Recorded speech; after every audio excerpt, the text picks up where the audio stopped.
praises Nelson Mandela almost like Saint Madiba, the man who sat in prison long enough to find the right words to persuade the evil apartheid president to release him and set us all free. That's not the way it happened. What's significant about Nelson Mandela is his integrity, the consistency of his thinking and political goals. And in the end, a mass movement called the United Democratic Front of probably 2 million people, withdrawing their apathetic non-support to become active opponents of apartheid. All of this through brilliant leadership and strategic understanding of the forces at play led to our freedom, not one man. If we honor Nelson Mandela, it is to honor all of those people, all of those factors. Otherwise, we do harm to the nature of political processes. We didn't know if we're ever gonna be free. But there's something about the Scots. They've got an African thing about them. There's this Scottish connection. The Scots have always been, I think, the #1 friends of South Africa. South Africa and the campaign against apartheid was a day-to-day part of my life. I was just appalled. I could not believe that people were treated like that simply because of their skin colour. People ask me what was the most important thing that I ever experienced during my 40-odd years as a councillor. It was that day, the day we met Nelson Mandela. I mean, it was one of the best events in my life. What was the cost? Not just Nelson Mandela finding the right words. I think 137 people were judicially hanged. More than 10,000 people were murdered. 1,000 were murdered by the security police, torture and other ways. There were tens of thousands of years of imprisonment of so many people. Even little children aged 8 years for throwing stones at armored vehicles. It's a funny country, my country, really and truly.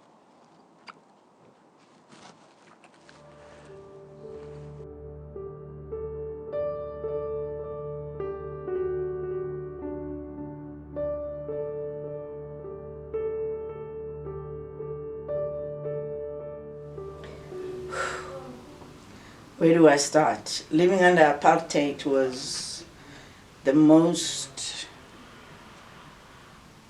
appalling time for most of us in the country. It was the most stressful time. It was a time when, as a black person, you were treated as if you were not human. Everyday experiences of being patronized, of being insulted, of being made a joke about your looks, about everything, just about everything about you.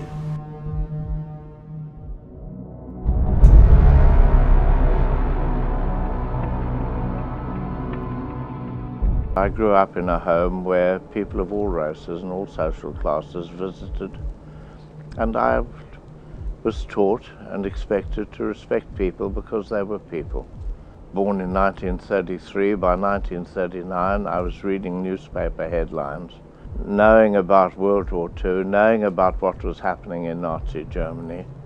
As the war went on and South Africa sent troops to North Africa, it seemed to me absurd that white soldiers used black soldiers to dig their trenches and carry their equipment to fight the Nazis because of the racism of Nazi attitudes.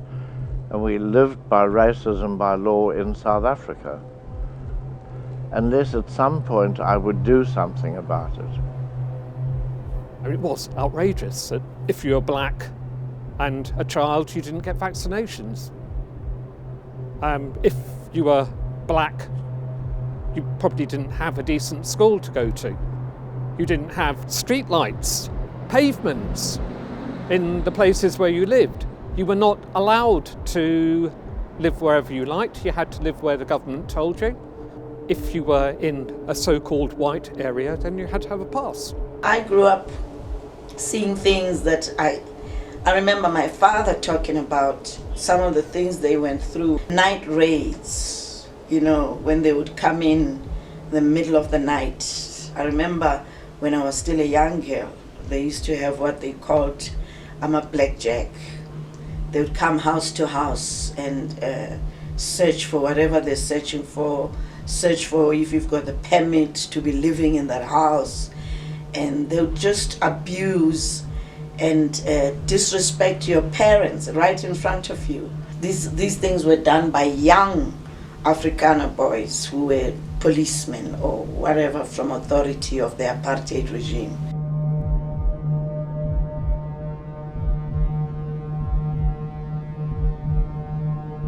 Just growing up as a black person during apartheid was atrocious. It is something I don't wish to ever see happen again. Mr. Brinslow, if we could define a term that's intrigued me since you started to use it. You have said repeatedly that the non-European is different from the European. Now, in your mind, is different synonymous with inferior?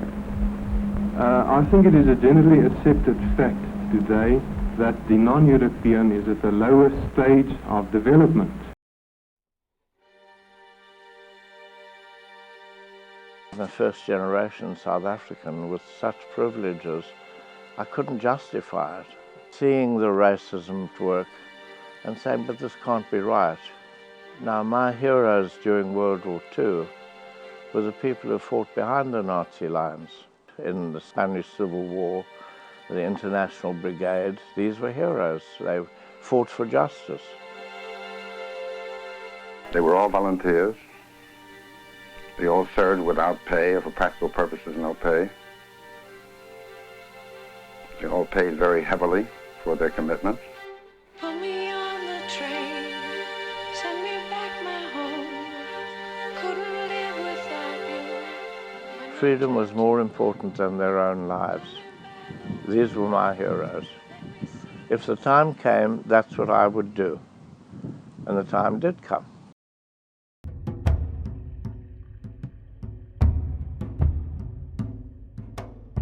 Many opponents of this policy tried to influence the Bantu people in the other direction. And like all new philosophies, like all new policies, we had to put our case to the Bantu people. And I can safely say today that the Bantu people are accepting the policy of self-development, which essentially is apartheid essentially is in an ever-increasing tempo. You know, even when you're young, you can feel the negative energy that is going on around the country. I feel confident that the Bantu leadership of Africa, rural and urban, will, by the turn of next year, show in a most marked way that they are satisfied that this policy leads to their salvation. After years of peaceful politics, protest politics, placards, posters, petitions, and then more direct action of defying unjust laws led by the African National Congress, we would create our own national convention. It wasn't a manifesto written by a few clever academics and a couple of politicians. Thousands upon thousands of people said what they wanted to see.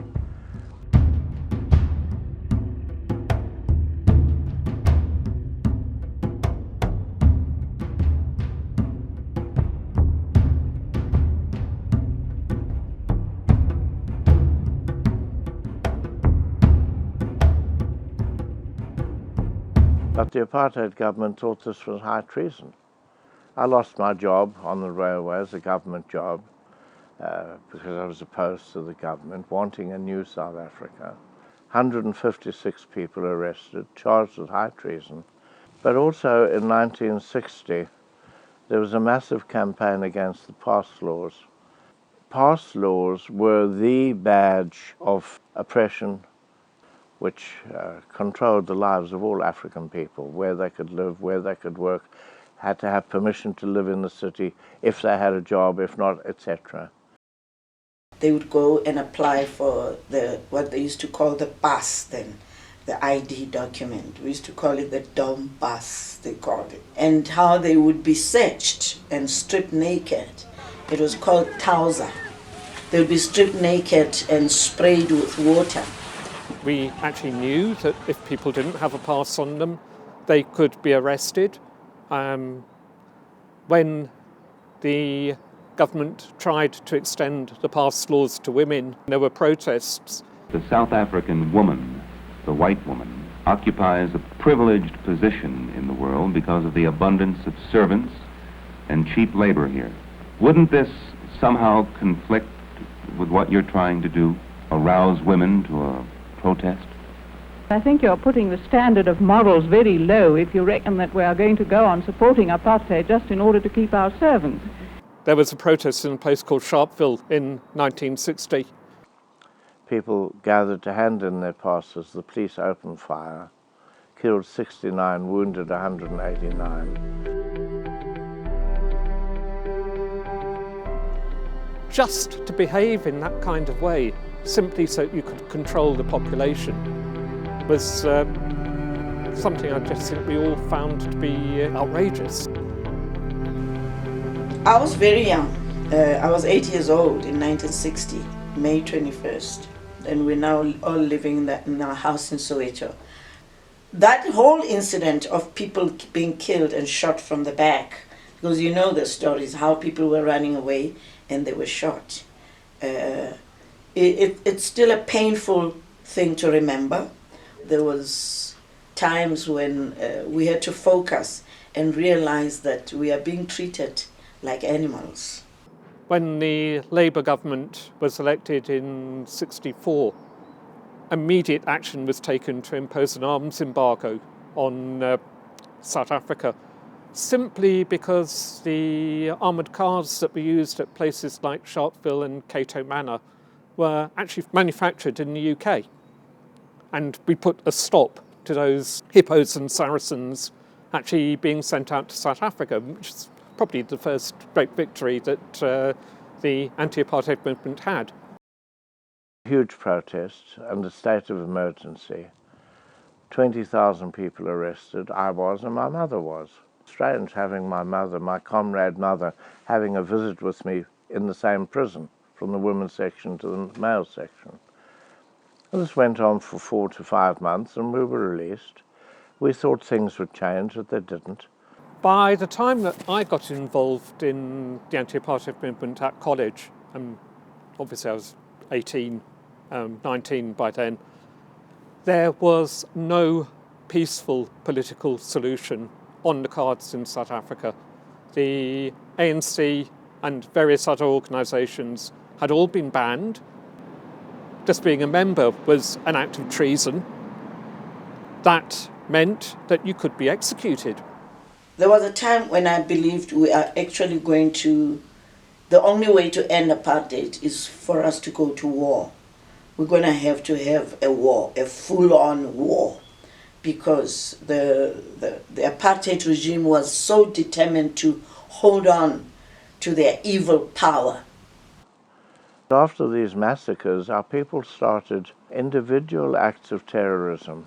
The attitude of the African National Congress and the Communist Party of South Africa was that individual acts of terror made the struggle weaker, not stronger. We needed, if we were going to take up arms, to direct it. And so Nelson Mandela of the ANC and Joe Slovo of the Communist Party and others worked closely together to create the spirit of the nation, or Umkhonto weSizwe.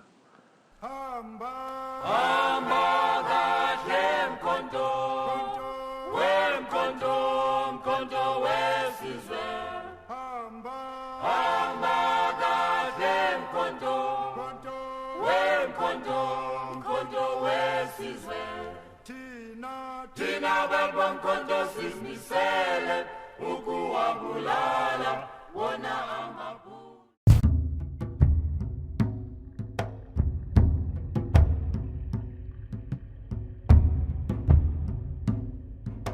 There was clearly no hope of any negotiation with the Bevort government whatsoever.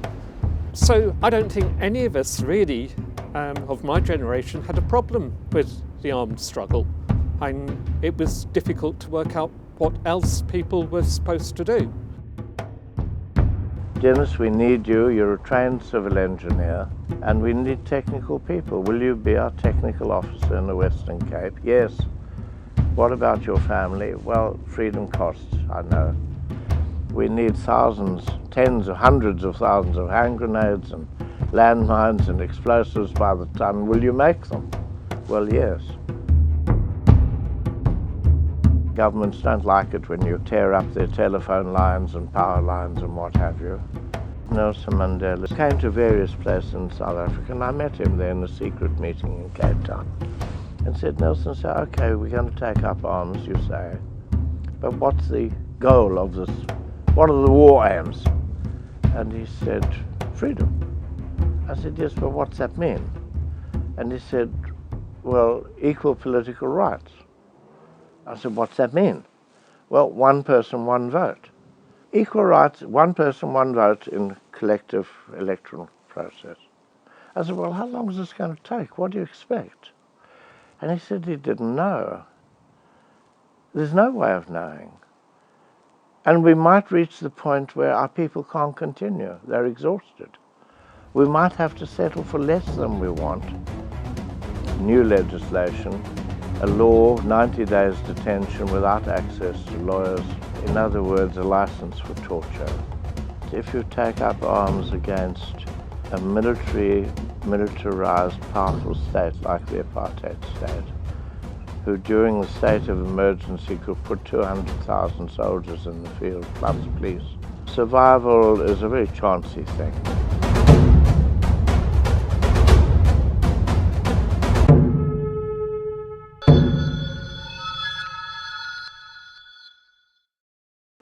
6 weeks later, we were all arrested at our hideout at a farm called Lily's Leaf in an outlying suburb of Johannesburg called Rivonia. 90 days detention, daily, weekly, monthly threats of death for the whole time. They murdered my comrade Look Smart and Good left from Cape Town. He was the first to die. And then we were put on trial. Nelson Mandela was already in prison, brought to be number one accused. And he said, we're not going to say we didn't do it, we're going to say why we did it. And so charged with conspiracy to overthrow the state and various other technical things, all carrying the death sentence as a possibility. In a case where we could not say we hadn't done it, we had done it. We were all praying to God that they were not going to be sentenced to hang, because the only way the apartheid regime was dealing with was to hang people. Was I frightened? I like the definition of courage, which says it's not the absence of fear, it's the overcoming of fear to do something that has to be done. And I saw in my comrades on trial courage of that kind, but elegance. Walter Sisulu, 4 days under cross-examination, intellectually dominating the prosecutor, to Mandela opening our defense, and he makes a remarkable speech. I have fought against white domination, and I have fought against black domination. I have cherished the idea of a democratic and free society in which all persons will live together in harmony and with equal opportunities. It is an idea for which I hope to live for and to see realized. But my Lord, if it needs be, it is an ideal for which I am prepared to die. What a moment in a lifetime to experience. Because there was a clear challenge to the judge and the whole of white South Africa. Him saying, hang me if you dare. Oh, hang Walter, hang Denis, hang all of us on trial there. And just sheer pride to share this moment, big moment in my life. And I knew that if anybody was going to be hanged, it would be me, not him. because if he were hanged, there would be an uprising, or could be.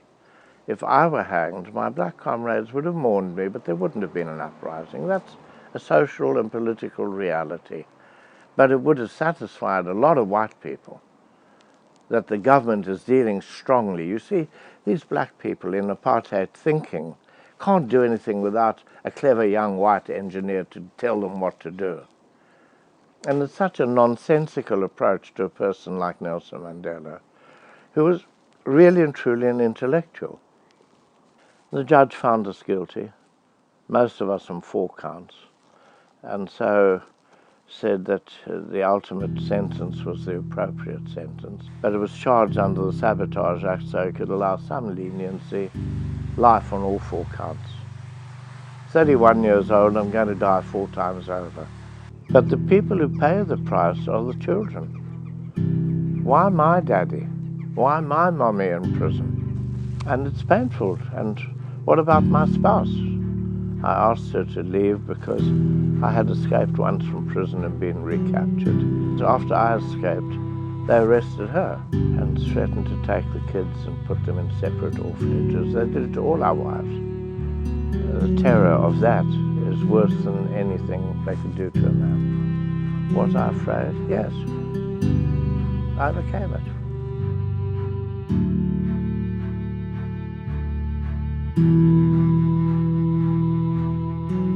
When they were sentenced to life, it was some kind of relief, but that did not mean now we are going to have a life where, because that's when the real struggle started. That's when people started going out there and doing things to fight the regime. Well, of course, I'd become an activist when I was a student, which was the 60s. Friends of my parents. One of them had been Cecil Williams, who happened to be the driver of the car that Mandela was in when he was captured. And Cecil, after he was imprisoned, was deported and ended up in Glasgow, became a friend of my family. ANC was described as terrorists, and of course Mandela being the leading terrorist, and he was jailed in the 60s. That was the way the media characterised it, and no matter which government, British government, would continue to support apartheid, essentially. So, you know, you really had virtually every major force against you. The interesting thing was that we won the argument in many ways among students. And one of the best campaigns was to boycott Barclays. Barclays took this so seriously, partly because there is a belief in banking, I don't know if this is still the case, that if you get people when they're students, then they'll remain with you banking throughout their life. And of course, in those days, where there was less people going to universities, they would all end up with jobs, and probably most of them good jobs. So what they did was they got their branch managers together in order to brief them about what was going on in South Africa to counter our arguments. But they lost the argument, and eventually they pulled out. Our job was obviously to persuade these companies that it wasn't profitable, that it was actually damaging them. Millions upon millions of people actually going to do their daily shopping and refusing to buy Cape apples, outspan oranges, or anything else that they could identify as being South African apartheid produce. We knew that we were doing the right thing, and that everything that we could do to harass South African racists was actually worth doing. Well, it was very difficult because of the mainstream media, the government, they were all against us.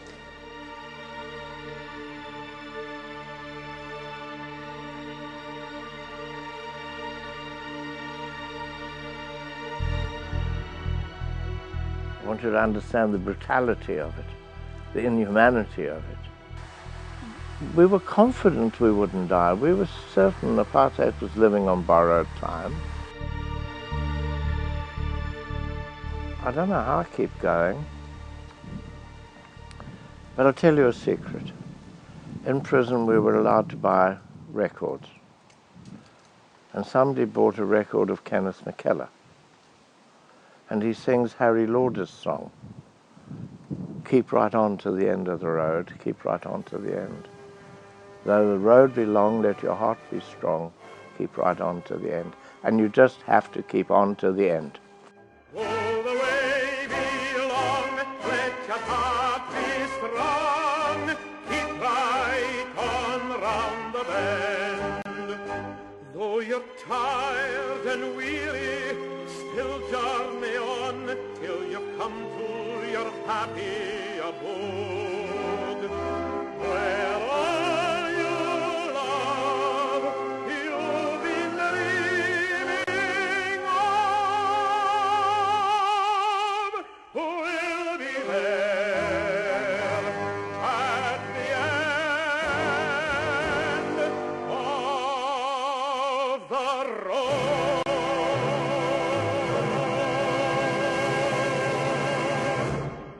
I became a councillor in the 1970s, and the council at that time was very much in favour of the anti-apartheid movement. We wanted to do everything we could to support it, and so did other places all over the world, and there was a sporting boycott as well, and we just got involved. But in 1978, the then Lord Provost of Glasgow held a lunch for the then South African ambassador, Apartheid ambassador.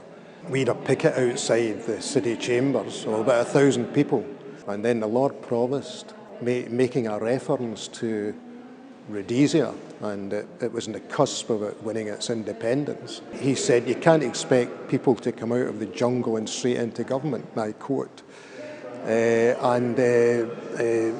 As a consequence, I mean, he was lambasted, of course. He was a Labour councillor, so he was a member of our group.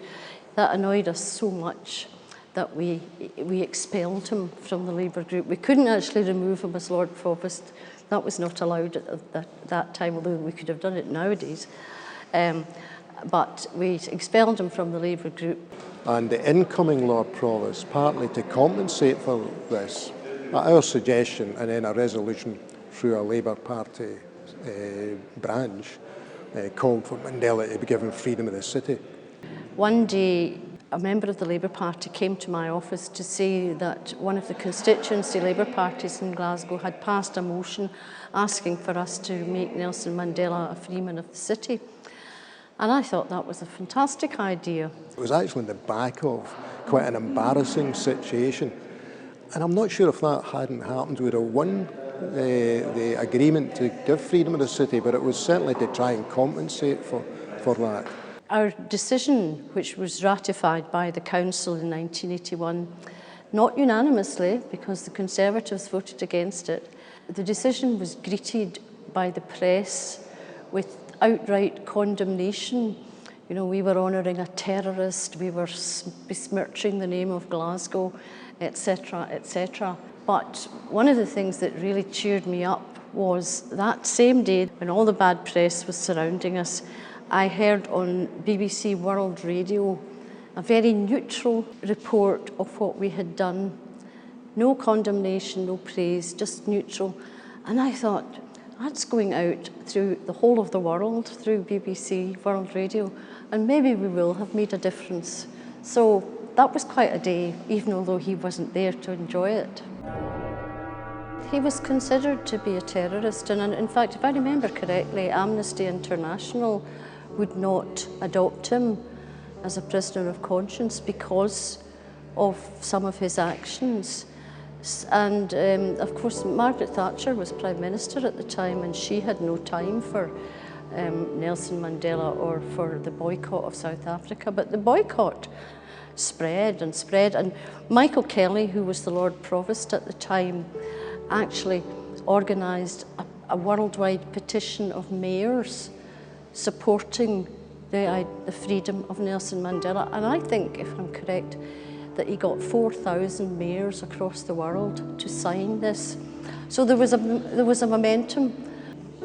Although another thing that we were condemned for was the decision to name a street in Glasgow after Nelson Mandela.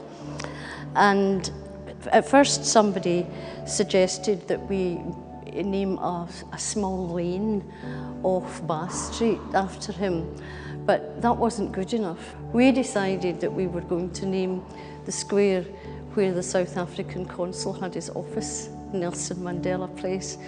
And of course that annoyed the consul enormously. He would not use that as his postal address. He had to get a post box address, I think.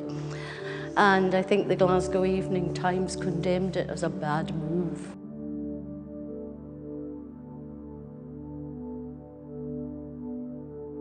Then the media were still saying Glasgow City Council recognises terrorists and so forth. So it wasn't welcomed by the media at all at that time. Of course, now it's become a tourist attraction, Nelson Mandela Place. I mean, it's become a kind of focus now for anything to do with Nelson Mandela.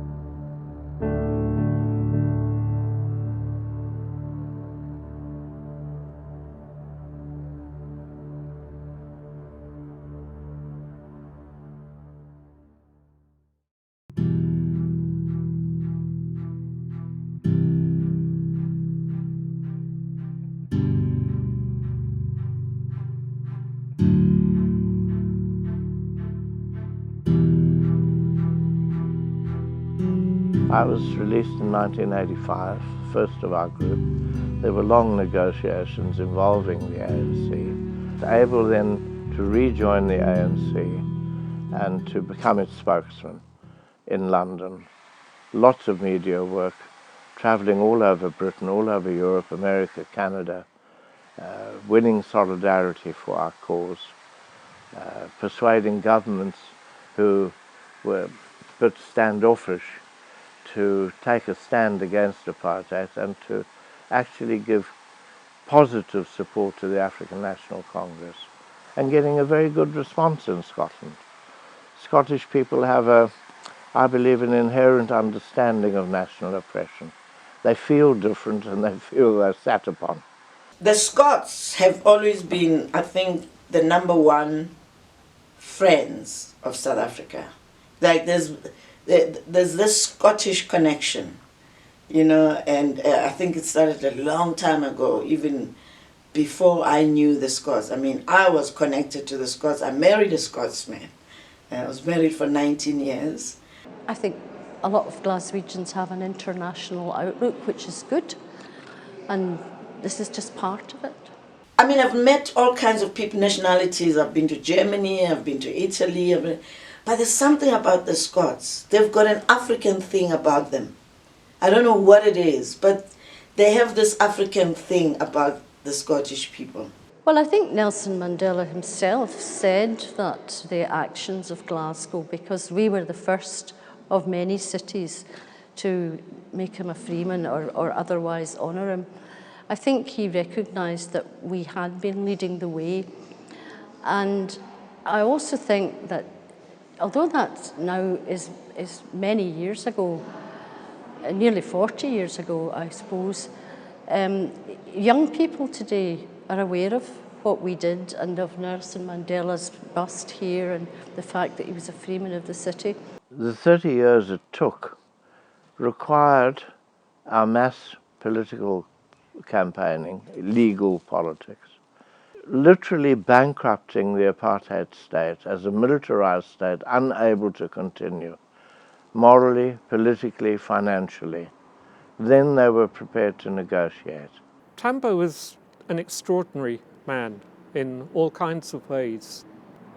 Actually asked some friends of mine in the mid-80s to actually start writing a constitution of an apartheid-free South Africa. Just extraordinary that a man had that kind of vision and confidence that it was actually going to happen. I worked quite closely with his wife, Adelaide Tambo. A real privilege to know him. He was just an extraordinarily great man. Oliver Tambo literally led us to freedom. I weep when I talk about it, because Oliver Tambo be offered honorary doctorates and places named after him. He said, no, my friend Nelson's in prison, give it to him. Until the ANC leadership in exile said, Oliver, you've got to accept it. You deserve it. You are the leader in practice. And he did. But between both of them, there was this kind of mutual understanding. There was a safari company, and it ran safaris from Kilimanjaro to Johannesburg, taking very rich white tourists on safari through Africa and taking weapons in the undercarriage of the Land Rovers and things that they were actually using to convey people. I was actually approached by a guy called Wolfie Kodesh, and he asked me if I would be willing to assist with recruiting people. I recruited drivers, people who went with the company as servants. Once they'd got into South Africa, could then move on to do other things. There were all these tourists going from America and Australia who are now subsequently claiming that they were assisting the ANC in the liberation struggle, and they hadn't got a clue what was going on. But there was a whole lot of stuff that was going on. We all had to, in a way, participate in certain things, which obviously we couldn't do openly. It had to be done, underground, quietly. I used to try to take clothes for some of the people who were in exile. I would have 2 suitcases full of clothes. Get to customs, they want to open your suitcase and find out what's in there. And I'd have all my glittery outfits on the top. The page would go like that and go, oh, okay, go. And there's 2 suitcases full of clothes. So why so many? No, because I do costume change in my show. I change about 5 times in one show. So I need all these clothes. And when I come back, I'm coming back with 1 suitcase with half the clothes I took. My artistic response to the struggle is the kind of shows that we did, the kind of music. But I was worried, you get worried when you leave the country, because when you come back, you get worried when you're in another part of Africa, wherever you are, you never know who's watching you, talking to who. 1985 or 86, 2 South African agents were arrested. There was a list of 120 odd names, and it was headed something like to be eliminated. And I am very proud of the fact that I was one of them. The office was bombed 3 times in the 1980s. There was one attack on the ANC office in particular, which was actually a rocket attack, which hit the top of the building, and given the trajectory of the rocket, it could have only come from the police car park. And we now know that a South African agent called Craig Williamson was actually responsible for organising that attack, because he went to the Truth and Reconciliation Commission. All of us certainly were targets, and Dudley September, who's the ANC chief rep in France, was actually assassinated. We did actually have to take things very seriously. We didn't open any post in the anti-apartheid office until it had been through the metal detector. By the time we found out our names were on the death list, it was actually too late.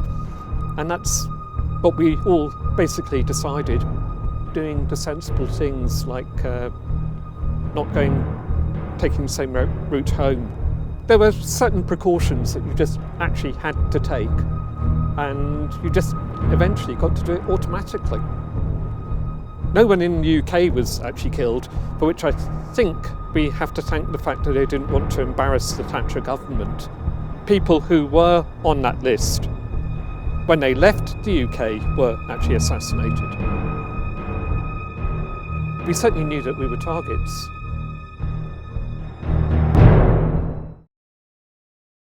Throughout the 70s into the 80s, the media and the government, particularly Thatcher's government, were very, very pro-apartheid, much as they're trying to rewrite that history now.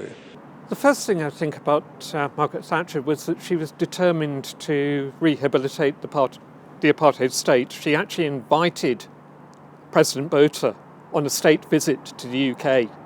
She was thoroughly opposed to sanctions, possibly because her husband had 9 directorates in companies trading with South Africa.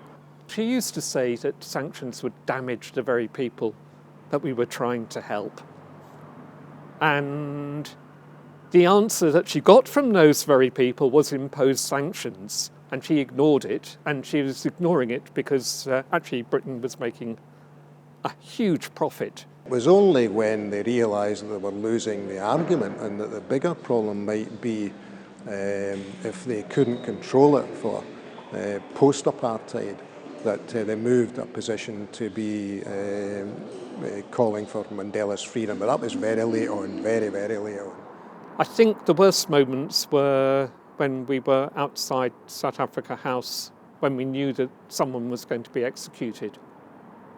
We used to stay all night because the executions were going to be at 6 o'clock in the morning, and we were there to actually show our solidarity. You'd go to the government and ask them to intervene, and the one case I really remember was phoning the Foreign Office about a guy called Abraham Mngomezulu. And the Africa desk actually said, well, we can't intervene in that case. We can't actually pronounce his name. So like, good God, you're the Africa desk. Yeah, it's like, and I can pronounce his bloody name.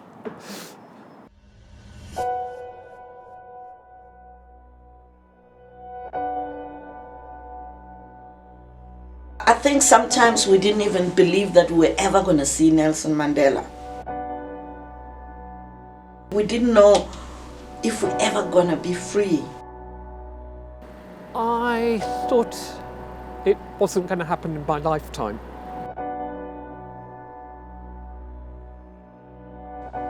I don't know why some people believe in freedom and some don't.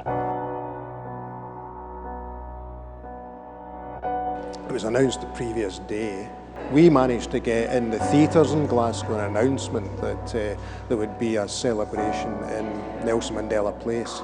Nelson Mandela Place was closed to the traffic because there were so many people. And I remember I've got this photograph of me speaking to the crowd and then toasting with a glass of champagne.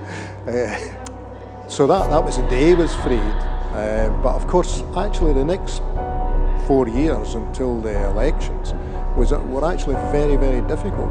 I was in the ANC office and speaking out about the bloodshed caused by the Apartheid security forces. They murdered at least 10 to 12,000 people in those 4 years. It was all over. They were still murdering and killing. And for me, the tragedy is that our media today and the world's media still talk about our bloodless revolution. Because whites weren't killed en masse. When black people die, it's just a number. That's a huge tragedy in the modern world. It's now been proven by the Truth and Reconciliation under Desmond Tutu that it was the government, the South African government, which was behind this, which was shooting blacks on trains and so on. SABC did a documentary on my album. They wanted to visit my township and see my family and blah, blah, blah. And the SABC crew was made up of, mostly white producers. The guy, Bobby Heaney, who was directing the documentary, they were coming into Soweto, so they had to tell the reason why they're coming into Soweto. They had this, truck full of equipment, camera equipment, to come and film my part of the township with the children. I used to have whole little classes for little kids, teaching them how to sing and dance, and They said, where are you going? He says, oh, we're going to Soweto, to the township. What are you going to do? He says, oh, we're going to shoot some blacks. And they said, oh, yeah, go for it. Yeah, go for it. But they actually thought the other way, not shoot with cameras, shoot with guns. And they let them through. We keep saying a peaceful transition because we didn't have a full blown out war. But there was things happening. There was people killed. 10,000 people were killed. So it was a very, very difficult time. And they hadn't agreed an election date, despite all the negotiations, which went on for all those 4 years. Until what was actually became the key issue was Chris Hani, who was one of the leaders of the ANC, was assassinated. Chris Hani, you know, that was to derail this freedom that was almost close. It was to derail it. I mean, Mandela was out, and suddenly they assassinated Chris Hani. And I'd still like to know who did it and why. I'd spoken at a Burns supper with him in London 6 weeks before he was assassinated. When he was assassinated, there was a huge outburst of anger and emotion in South Africa. And it was on the tip of which way it could go. Because normally the apartheid regime's answer was state of emergency, military force, put it down. And it was looking as if it could go that way. But because it was such a mass protest, that it really would have been not just a bloodbath, it would have been a complete disaster for the whole country. And that's what forced the election date. It was only Chris Hani's assassination that finally they relented, which was then set for 27th of April 1994.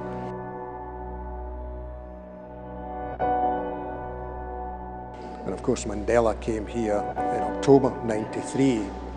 We'd been trying for quite a long time to get him here. It was the local authorities against Action Against Apartheid, which had agreed that he should be invited to Britain to receive the freedoms of all the cities. Well, he came to Glasgow to receive the freedoms of, I think it was 9 different cities in the UK. And we were delighted that Glasgow had been chosen to be the host city. I was then appointed by ANC and the local authorities in Britain and Mandela's office to liaise to make this happen. I thought this was a great honour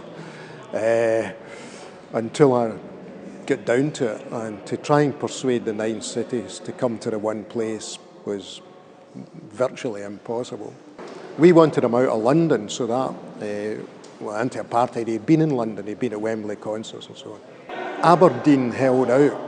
If one city pulled out, then all the rest would just fall away. It took 2 years of negotiations to make this happen. Mandela's office was easy, ANC's were easy, because they wanted him in one place, but the 9 cities, it was a different thing. The atmosphere in the city chambers on that day with representatives of all the different cities was one of real excitement, and there were crowds beginning to gather out in George Square. Torrential rain meant naturally people had umbrellas up, but because they couldn't see the stage, they were asked to put them down. It looked a really grey mass, as you can imagine, people with raincoats and so on. And it was a really happy atmosphere. One of the compromises was that we'd put 3 cities per room in 3 rooms, and we'd do them in alphabetical order. So Aberdeen were to be first, so that was one of the reasons we got them on board. I had to tell them that each city was only getting 5 minutes with them. So they were going to pull out again after that, but they were persuaded to remain. And when he came into that first room to meet Aberdeen, each city was allowed 10 people. So we went along the line and started with the first room and said, "Thank you so much for coming from the Granite City on such a dreadful day." Now, we'd briefed them about various things, but not that. But that, of course, he spent a lot of time reading a lot. So he knew a lot about various places in the UK. So he went down the line, said something to everyone, then made an impromptu speech. And that was it. And afterwards, the leader of the council apologised to me for, not having agreed to come because it was the most wonderful 5 minutes of his life, he said. And I said, well, actually, when you see it on video, it's 3.5 minutes. I wasn't actually supposed to be in Glasgow because I was living in London, and I was in the ANC office, and the speech that he was to deliver in Glasgow was faxed through to us from the ANC office in Joburg. And there were 3 of us in the office, and We looked at this speech and thought, what do we do now? Someone has got to take it to Glasgow, because a fax of a fax would have been illegible, plus the fact we couldn't guarantee that he'd get it. I go down to Euston, get onto the night train, arrive in Glasgow at about 6 in the morning, straight off the train, into a taxi and go, Hilton Hotel, please. And the taxi driver says, that's where Nelson Mandela's staying. I know, I've got his speech in my bag. The taxi driver, I think, was a bit taken aback. And we got to the Hilton Hotel and I said to a driver, as you would, how much? And he said, I'm not taking money from a friend of Nelson Mandela. And just told me to get out of the cab. So I go into the hotel and say, I've got a delivery for Mr. Mandela. And Mendy Msamang, the ANC chief rep, just happened to be passing through the lobby early in the morning and saw me. And David, what are you doing here? I've got Madiba's speech. Mendy just said to me, I'm so glad you're here. His security missed the flight. So you're it. Talked to whoever it was from Strathclyde Police, and I explained when he said, what do you know about security? I just went, we have him in Kevlar from his neck to his ankles. There is nothing that we can do about the headshot. So that's down to you. Just make bloody sure it doesn't happen. Nelson Mandela, he noticed that I hadn't had any food. So he made me sit down and have lunch with him. And I just find it quite extraordinary that someone who's involved in all the things that he was doing would notice, this man hasn't eaten. So, you know, I think that sums him up really. He was someone who actually took notice of everyone around him and was actually concerned for them. He was such a nice man. He was very gracious. He spoke to everyone. He knew a bit about their cities, and it was just a wonderful experience in here. And if people ask me what was the most important thing that I ever experienced during my 40-odd years as a councillor, it was that day, the day we met Nelson Mandela. Well, that equals by the day we made him a freeman of the city. So the two together really stand out in my memory as two of the things that we achieved. Brian Fillon invited myself and the band along to sing out in the square there, which I was delighted to do.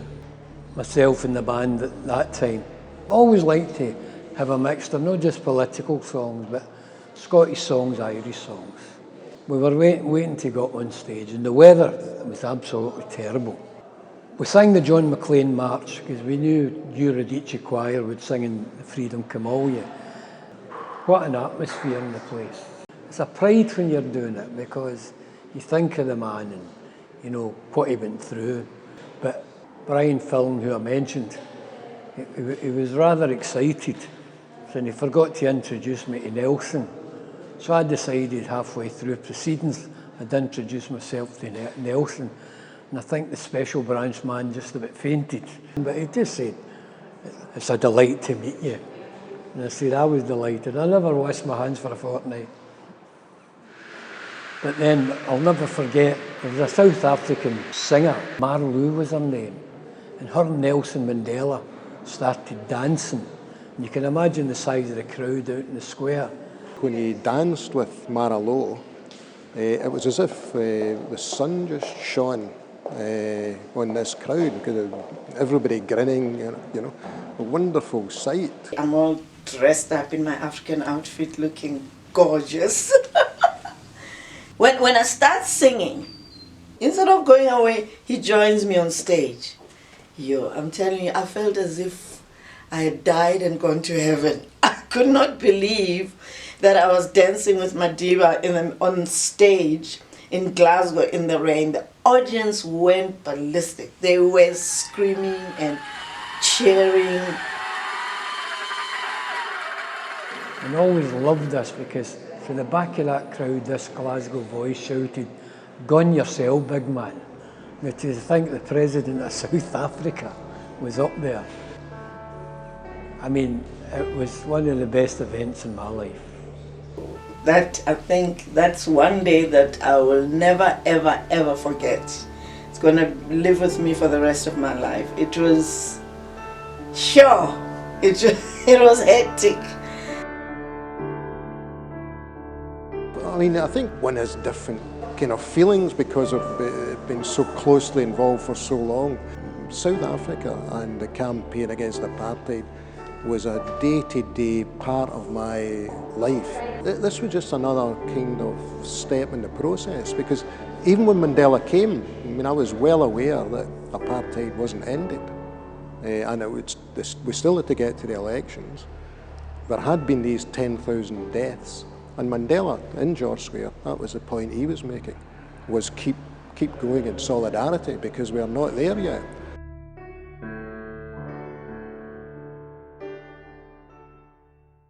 We were at the Union buildings and the place was packed. And then Nelson, having been sworn in, having taken the oath of office, there was this fly past by helicopters with the flag, the multiple colours of the new South African flag. And I remarked to people I was with, including Brian Filling, to say, in our prison down below the Union building, the planes would sweep overhead and fly, zoom up, as a remarkable sight with the old South African colours. And I would think, like Uri Geller, the magician, focusing on the wing of one aeroplane, bend, bend, break. I don't believe Uri Geller can do it, because I couldn't, and I was believing very hard. And then here they're coming towards me, and I must say I did two things. The first was that when we found our seats, I found a place where if we had to hide behind a wall, because some stupid pilot opened fire, there would be a place, a hiding place. I really did think about that. And then my second thought when that didn't happen was, these are our aeroplanes.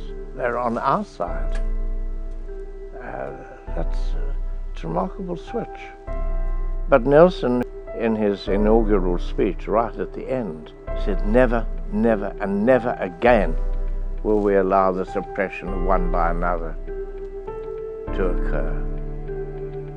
And I felt vindicated, because that's what I wanted him. But it was said, not just never, never, it was never, never, never again. It was remarkable.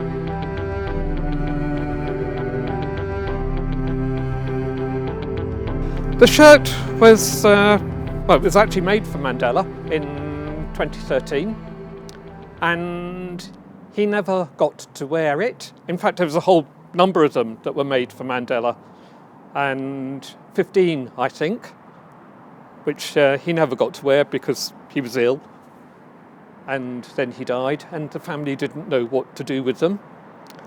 And Marah Louw was coming to Glasgow for I Write, for an event, Glasgow Celebrates Mandela, and she said to the family, I know people in Glasgow who'd like those. I think it's an enormous privilege. It's just something that's an extraordinary connection. First of all, he's a tremendous presence in your company, but there was a humility. He was interested in you, as opposed to some celebrities, if you like, who feel it's only people who should be interested in them, and they're always looking over your shoulder to see if there's somebody more important to talk to, kind of thing. He wasn't like that, you know, it's eye-to-eye contact and he's talking to you.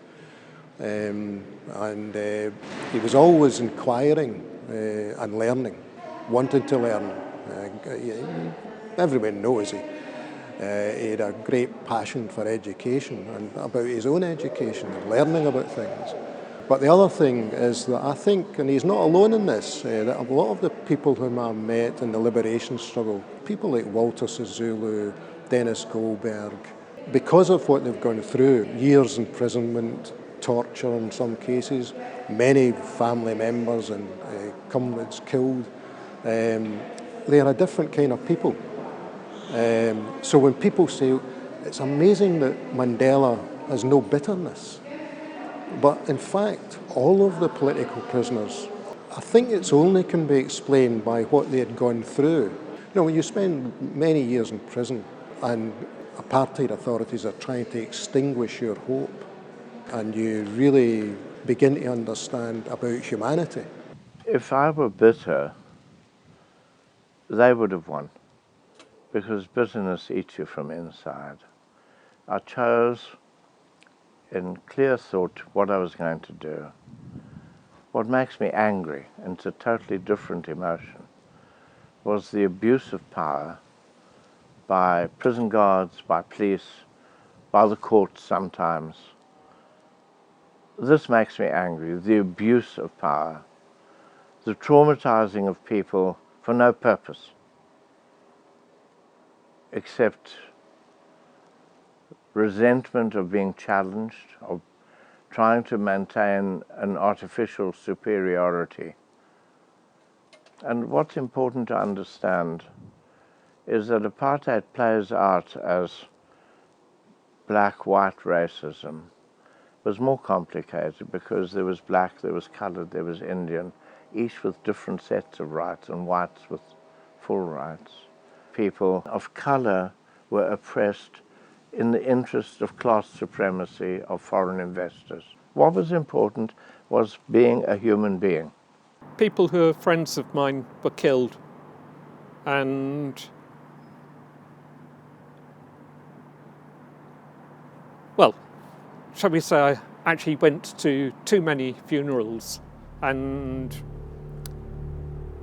well, I suppose there's also the fact that I never really ended up with the proper kind of family life that people take as normal, but hey, that was a sacrifice that I chose to make, so I threw myself into the struggle, and it's not that some things became impossible. I once had a discussion or challenged Nelson Mandela to sometimes show some anger, because people were traumatized and he has to speak for them. But I am angry about the way people were mistreated. And I'm angry because I don't want to see it reproduced in our future free South Africa. And sadly, I do see the abuse going on. The world seems to be in a bit of a mess at the moment. I'm not quite sure what Glasgow can do about that, or local authorities combined can do about that. But we're there willing to try. We got our freedom, but some things are not going right. And I sometimes have a feeling that Mandela and Tambo and them, they're probably turning in their graves with what's going on at the moment.